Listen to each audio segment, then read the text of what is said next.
السلام علیکم ورحمۃ اللہ وبرکاتہ۔ نحمدہ ونصلی علی رسولہ الکریم۔ بسم اللہ الرحمن الرحیم۔ یہ واقعہ حضرت ابراہیم بن ادہم رحمۃ اللہ تعالیٰ علیہ کا ہے اور بہت ہی نصیحت آمیز واقعہ ہے۔ اس واقعہ کو آپ حضرات غور سے سنیں اور مکمل سنیں۔ اگر آپ نے ہمارے چینل کو سبسکرائب نہیں کیا ہے تو سبسکرائب کر دیں۔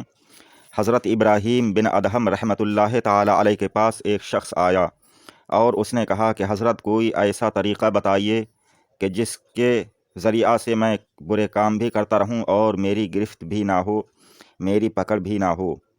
حضرت ابراہیم بن ادہم رحمۃ اللہ تعالیٰ علیہ نے فرمایا کہ پہلے یہ چند باتیں قبول کر لو، پھر جو چاہے کرو، تمہیں کوئی گرفت نہیں ہوگی، تمہاری پکڑ نہیں ہوگی۔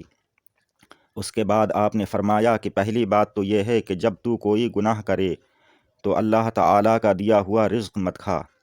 اس پر اس شخص نے کہا کہ یہ تو بڑی مشکل بات ہے، یعنی ایسا تو نہیں ہو سکتا، یہ غیر ممکن ہے، اس لیے کہ رزاق تو وہی ہے، پھر میں کہاں سے کھاؤں؟ اس پر آپ نے فرمایا کہ تو یہ کب مناسب ہے کہ تو جس کا رزق کھائے اور پھر اس کی نافرمانی کرے؟ اس کے بعد آپ نے فرمایا کہ اچھا، دوسری بات یہ ہے کہ اگر تو کوئی گناہ کرنا چاہے تو اس کے ملک سے باہر نکل کر۔ اس پر اس نے کہا کہ تمام ملک ہی اس کا ہے، پھر میں نکل کر کہاں جاؤں؟ آپ نے فرمایا کہ تو یہ بات بہت بری ہے کہ جس کے ملک میں رہو اسی کی بغاوت کرنے لگو۔ پھر آپ نے فرمایا کہ اچھا، تیسری بات یہ ہے کہ جب تو کوئی گناہ کرے تو ایسی جگہ جا کر جہاں وہ تجھے نہ دیکھے، یعنی اللہ تعالیٰ تجھے نہ دیکھے۔ اس پر اس شخص نے کہا کہ یہ بھی غیر ممکن ہے، اس لیے کہ وہ تو دلوں کا بھید بھی جانتا ہے۔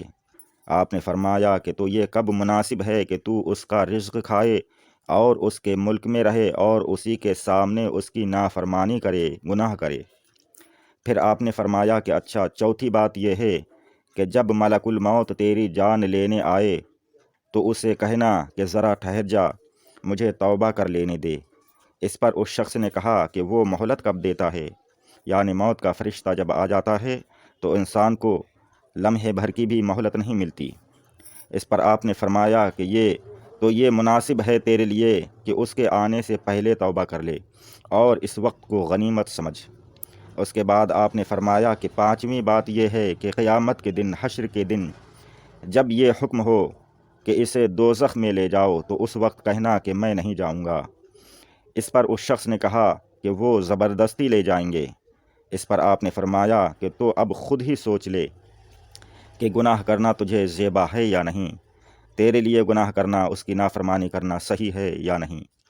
اس پر وہ شخص جان گیا اور سمجھ گیا کہ ابھی گناہ سے توبہ کر لینا اور اللہ کی نافرمانی سے باز رہنا بہتر ہے، نہیں تو موت کا فرشتہ جب آ گیا تو انسان کو توبہ کا موقع نہیں ملتا اور پھر اللہ تعالیٰ کے فرشتے حشر کے دن زبردستی انسان کو گھسیٹ کر جہنم میں ڈال دیں گے اور اللہ تعالیٰ کے ملک میں رہتے ہوئے اس کے سامنے اور اسی کا رزق کھاتے ہوئے انسان نافرمانی کرے، یہ بہت بڑا گناہ ہے اور اس کی بہت بڑی نافرمانی ہے۔